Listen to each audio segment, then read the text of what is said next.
खबरों के निष्पक्ष विश्लेषण के लिए सब्सक्राइब करें Jantantra TV and press the bell icon. Never miss any update.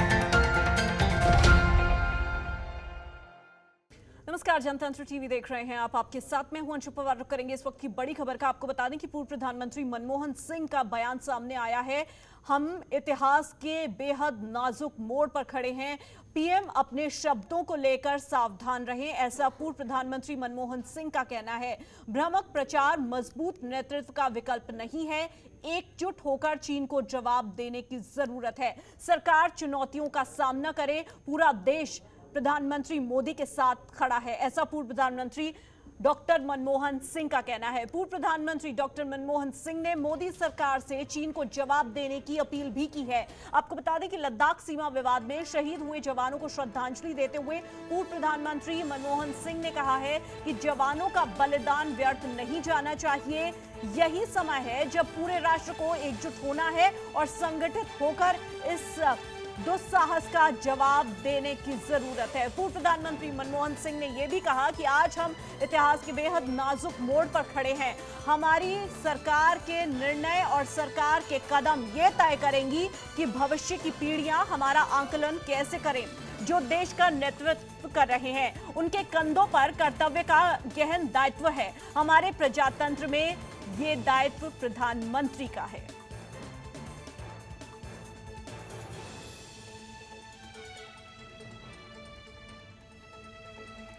चलिए आगे बढ़ लेते हैं। लगातार 16वें दिन पेट्रोल और डीजल की कीमतों में बढ़ोतरी हुई है। आपको बता दें कि पेट्रोल 33 और डीजल 57 पैसे महंगा हो गया है। मध्य प्रदेश की अगर बात की जाए तो पेट्रोल के जो दाम है उसमें 35 पैसे की बढ़ोतरी हुई है, जबकि 56 पैसे प्रति लीटर डीजल महंगा हो गया है। तो लगातार पेट्रोल और डीजल की कीमतों में बढ़ोतरी देखी जा रही है। दिल्ली, मुंबई, चेन्नई और कोलकाता में आज जो पेट्रोल की कीमतें हैं वो आपकी स्क्रीन पर हैं। दिल्ली में 79 रुपए 56 पैसे पर पेट्रोल बिक रहा है, जबकि 78 रुपए 85 पैसे डीजल के भाव बताए जा रहे हैं। मुंबई में डीजल का भाव 77 रुपए 24 पैसे है। 86 रुपए 36 पैसा पेट्रोल के दाम बताए जा रहे हैं, जबकि चेन्नई की अगर बात की जाए तो 82 रुपए 87 पैसे का भाव पेट्रोल का है। 76 रुपए 30 पैसे के भाव पर डीजल बिक रहा है। कोलकाता की अगर बात की जाए तो कोलकाता में 81 रुपए 87 पैसे के भाव पर पेट्रोल और 74 रुपए 14 पैसे के भाव पर डीजल बिक रहा है।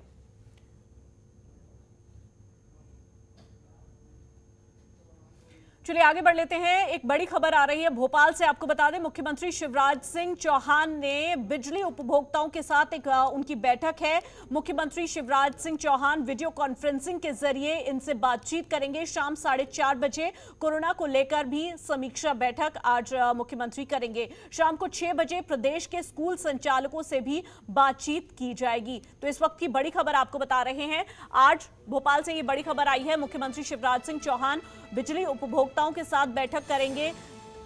साथ ही साथ कोरोना को लेकर भी आज समीक्षा बैठक होगी। वीडियो कॉन्फ्रेंसिंग के जरिए ये तमाम बैठकें होंगी। शाम 4:30 बजे अगर बात की जाए तो कोरोना को लेकर समीक्षा बैठक मुख्यमंत्री शिवराज सिंह चौहान करेंगे, जबकि स्कूल संचालकों से शाम के 6 बजे वीडियो कॉन्फ्रेंसिंग के जरिए बातचीत की जाएगी।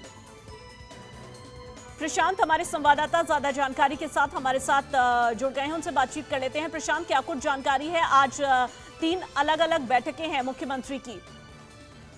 देखिए, आज का मुख्यमंत्री की जो बैठक है वो आम लोगों के लिहाज से काफी महत्वपूर्ण हो सकता है, क्योंकि देखिए जिस तरह से फीस बढ़ोतरी और फीस को लेकर स्कूल संचालक और आम लोगों के बीच में इस तरह से तनातनी रही है और कोरोना काल में लॉकडाउन के दरमियान किसी तरह के फीस ना लेने की भी बात कही जा रही है। तो मुख्यमंत्री आज स्कूल संचालकों के साथ बैठक करेंगे। वीडियो कॉन्फ्रेंसिंग के जरिए ये बैठक होगी। इसके अलावा अगर हम बात करें तो कोरोना के संकट को लेकर भी शिवराज सिंह बैठक करेंगे। जिस तरह से देखिए कि इंदौर के अंदर जिस तरह से मौत के आंकड़े देश के अगर औसतन आंकड़ों की बात करें तो इंदौर सबसे आगे निकल गया। अगर देश के अंदर अगर 6,000 के ऊपर अगर पॉजिटिव मरीज हैं तो उस पे 100 मरीजों की मौत के आंकड़े, लेकिन इंदौर जो है 4,000 पॉजिटिव मरीजों की संख्या में ही 100 के ऊपर क्रॉस कर गया। इसके अलावा महज 54 दिन में ही अगर बात करें और 36 पॉजिटिव की बात करें तो 100 के आंकड़े पार कर गए। इसके साफ तौर से जाहिर होता है कि इंदौर जो है मौत के मामले में, मौत के आंकड़े के मामले में सबसे तेजी से बढ़ा है। वहीं दूसरी ओर बात करें तो जिस तरह से शुक्रवार को राज्यसभा चुनाव हुए थे, उसमें बीजेपी विधायक ओम प्रकाश अखलेचा कोरोना पॉजिटिव पाए गए थे। ऐसे में जब ये खबरें आई तो पूरा सरकारी महकमे में काफी चिंतित नजर आया और उसके बाद उनके संपर्क में आए तमाम विधायकों का भी रिपोर्ट जांच कराई गई, जिससे वो पॉजिटिव पाए, माफ कीजिएगा, निगेटिव पाए गए, जिससे राहत की सांस ली है। वहीं दूसरी ओर अगर हम बात करें तो किशोर वाधवानी जो टैक्स गुटखा टैक्स चोरी करने के मामले में उनके खिलाफ मामला चल रहा है, पुलिस का रिमांड का मियाद भी खत्म हो रहा है। इसमें देखना होगा कि आने वाले टाइम में क्या होता है। इसके अलावा भी डीजीजीआई को सिगरेट बनाने के मामले में भी प्रारंभिक तौर पर 100 करोड़ की टैक्स चोरी होने की आशंका है। जिस तरह से संबेर रोड पर गोदाम में कच्चे माल के आधार पर अफसरों को अनुमान लगाया, तो निश्चित तौर पर ये मामला अभी और भी खुलासे हो रहे हैं। तो आने वाले, और इसके अलावा जिस तरह से लॉकडाउन के दरमियान अनाज का संकट एक तरफ देश के लिए चुनौती बना हुआ, वहीं प्रशासनिक लापरवाही का ही नतीजा है कि बालाघाट के अंदर जो खुले आसमान पे अनाज रखा हुआ है, तकरीबन 1500 कुंटल, माफ कीजिए 15,000 कुंटल वो अनाज खराब होने सड़ने के कगार पर आ गया है। जबकि सरकार को अच्छे से ये पता था कि आने वाले टाइम में बारिश की तमाम संभावनाएं हैं। अगर समय रहते अगर इस तरह से अनाजों की सुरक्षा नहीं की गई तो आने वाले दिनों में यूं ही अनाज सड़ जाएगा, जो आम गरीबों लोग के बीच में पहुंचना है उन तक नहीं पहुंच पाएगा। जी अंशु। ठीक है प्रशांत, बहुत महत्वपूर्ण जानकारी आपने दी। तो आज बिजली उपभोक्ताओं के अलावा वीडियो कॉन्फ्रेंसिंग के जरिए सीएम शिवराज सिंह चौहान कोरोना को लेकर भी समीक्षा बैठक करेंगे। स्कूल में जिस तरह से फीस ली जा रही है, लॉकडाउन के दौरान भी ली गई है, उन तमाम मुद्दों को लेकर भी आज स्कूल संचालकों से बातचीत प्रदेश के मुखिया करने वाले हैं। मध्य प्रदेश में कोरोना को लेकर क्या कुछ चल रहा है उसका ब्यौरा भी आपको दे देते हैं। कोरोना से अब तक 503 लोगों की मौत हो चुकी है। कोरोना के एक्टिव मरीजों की अगर बात की जाए तो 2450 कोरोना के एक्टिव मरीज बताए जा रहे हैं। इंदौर की अगर बात की जाए तो कुल मामले 4373 पर पहुंच चुके हैं, जबकि 201 लोगों की अब तक यहां मौत हो चुकी है। भोपाल में कोरोना के 2504 मामले, जबकि 84 लोगों की मौत। 24 घंटे में कोरोना के 179 नए मरीजों की पुष्टि की गई है। 12,000 के करीब पहुंची है कोरोना मरीजों की संख्या। उज्जैन में कुल मरीजों की संख्या की अगर बात की जाए तो ये 826 के पार बताई जा रही है, जबकि 69 लोगों की यहां मौत हो चुकी है। तो लगातार मध्य प्रदेश में कोरोना संक्रमितों का जो आंकड़ा है वो तेजी से बढ़ता जा रहा है। प्रदेश भर में 24 घंटों में 179 नए मामले दर्ज किए गए हैं, जिसके बाद प्रदेश में कुल संक्रमित मरीजों की जो संख्या है वो बढ़कर 11,903 हो गई है। अब तक 9,015 मरीज ठीक भी हो चुके हैं। ये राहत भरी खबर है। प्रदेश में अब तक 503 लोगों की मौत हो चुकी है। प्रदेश में 2,450 मरीजों का इलाज डॉक्टरों की निगरानी में किया जा रहा है। जानकारी दे दें कि इंदौर में अब तक सबसे ज्यादा 4,329 कोरोना मरीजों की पहचान हुई है। 3,185 मरीज ठीक हो चुके हैं। इंदौर जिले में एक्टिव केसेस की अगर बात की जाए तो 947 ये आंकड़ा पहुंच चुका है। इंदौर में अब तक कोरोना से मरने वालों की जो संख्या है वो 197 बताई जा रही है।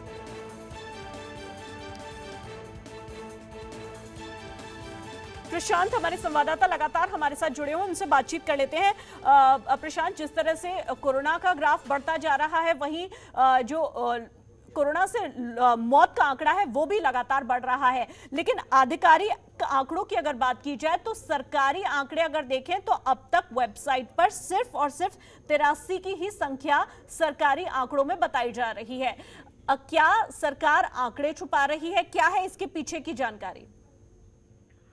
देखिए, निश्चित तौर पर जो सरकार के जमीनी स्तर पर आपसी तालमेल है वो ना के बराबर है, क्योंकि हर इलाकों में जिस तरह से 143 क्वारंटीन सेंटर बनाए गए हैं, अलग अलग जांच सेंटर बनाए गए हैं, अलग अलग इलाज चल रहा है, तो निश्चित तौर पर सरकार की उदासीनता है। और ये दर्शाता है कि जो शुरू से तैयारियों की बात कर रहे थे वो नाकाफी था।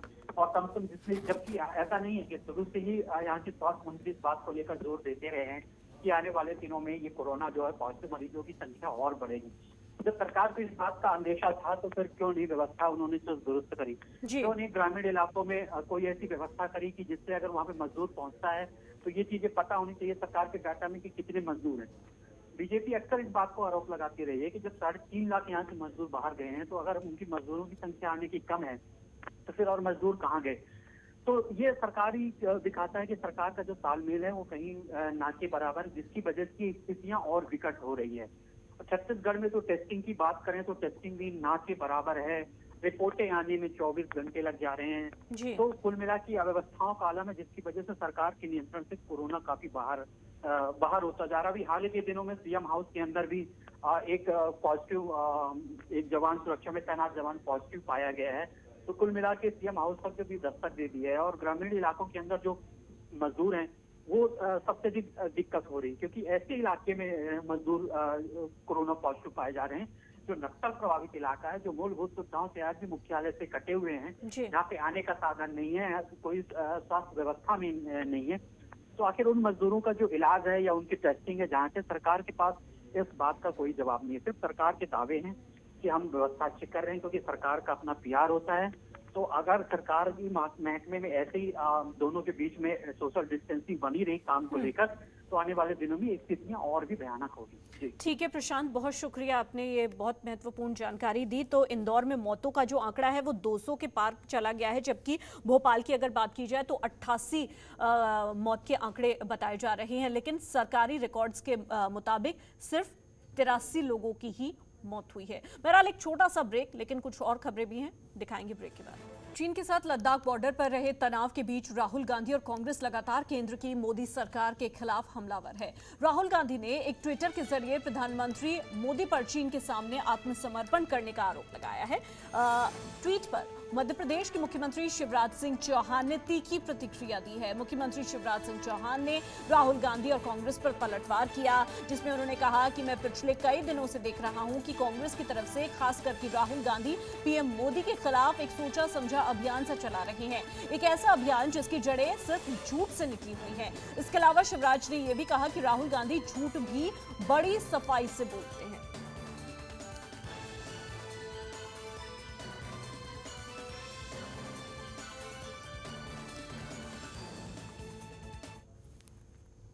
वहीं छिंदवाड़ा जिले में अचानक हुई बारिश ने प्रशासन की पोल पूरी तरह से खोलकर रख दी है। यहां पर प्रशासन के अधिकारी और सोसाइटी प्रबंधकों की लापरवाही के चलते सरकार की तरफ से समर्थन मूल्य पर खरीदा गया हजारों क्विंटल गेहूं बारिश में भीग गया है। जानकारी दे दें कि गेहूं खुले आसमान के नीचे रखा हुआ था। बारिश से बचाने के लिए प्रशासन की तरफ से किसी भी तरह का कोई इंतजाम यहां नहीं देखने को मिला। जिले की चांद सोसाइटी में 15,000 क्विंटल गेहूं भीग गया, जिसके बाद मामले ने तूल पकड़ा तो प्रशासनिक अधिकारियों से लापरवाही का ठीकरा सोसाइटी प्रबंधकों पर इन्होंने फोड़ दिया।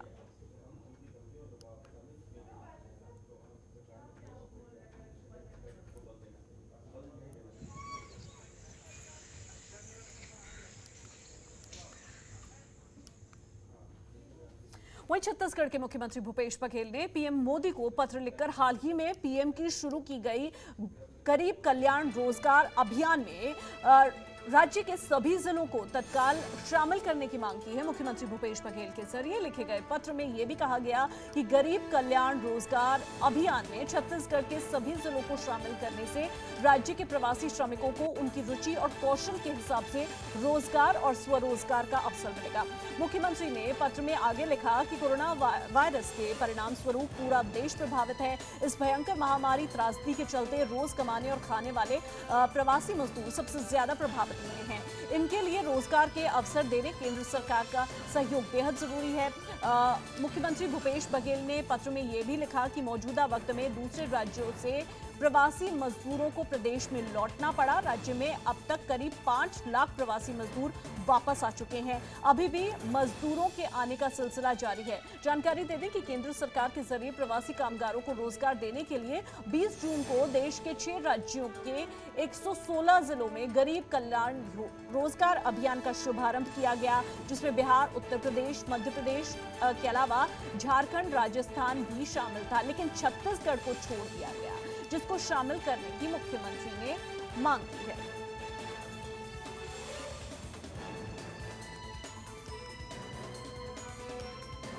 तो मुख्यमंत्री भूपेश बघेल का पीएम नरेंद्र मोदी के नाम ये पत्र, जिसमें गरीब कल्याण रोजगार अभियान में छत्तीसगढ़ को शामिल करने की भी अपील। मुख्यमंत्री भूपेश बघेल ने की है।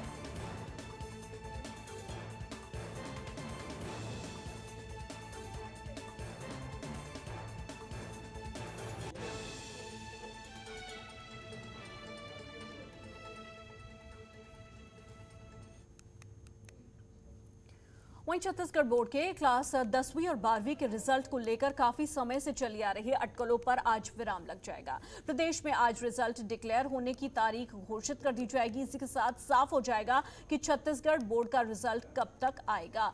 छत्तीसगढ़ बोर्ड के सेक्रेटरी वीके गोयल ने जानकारी दी है कि छत्तीसगढ़ के 10वीं और 12वीं का परिणाम 26 जून तक आ सकता है, लेकिन सही तारीखों पर बोर्ड अपना फैसला करेगा। इसकी जानकारी वेबसाइट्स पर दी जाएगी।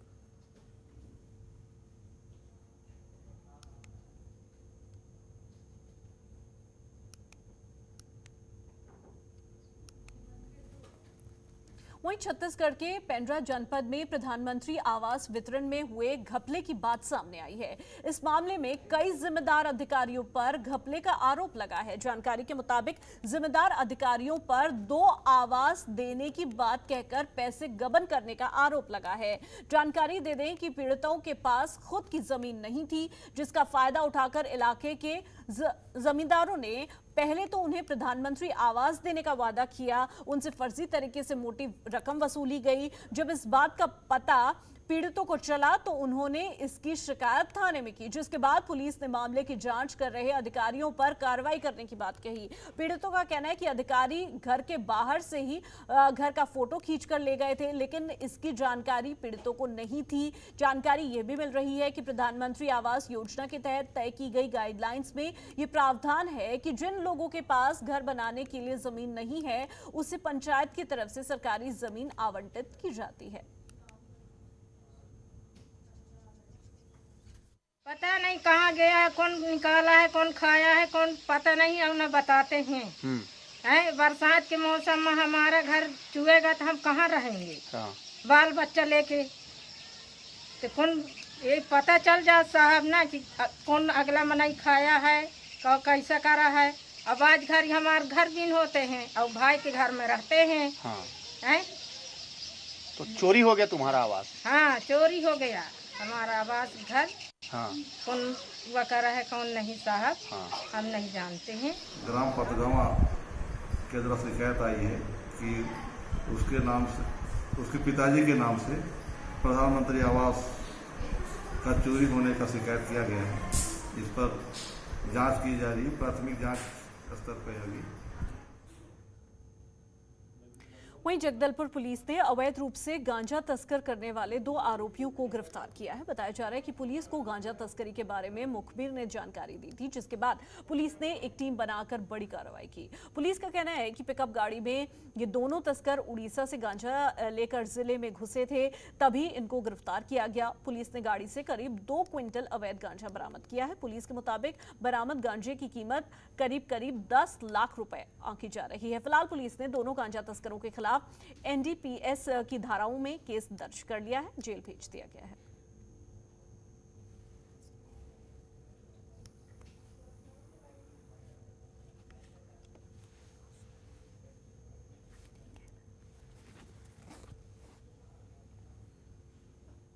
चलिए, बुलेटिन में फिलहाल इतना ही। मुझे दीजिए इजाजत, लेकिन बाकी तमाम बड़ी खबरों के लिए आप देखते रहिए जनतंत्र टीवी। नमस्कार।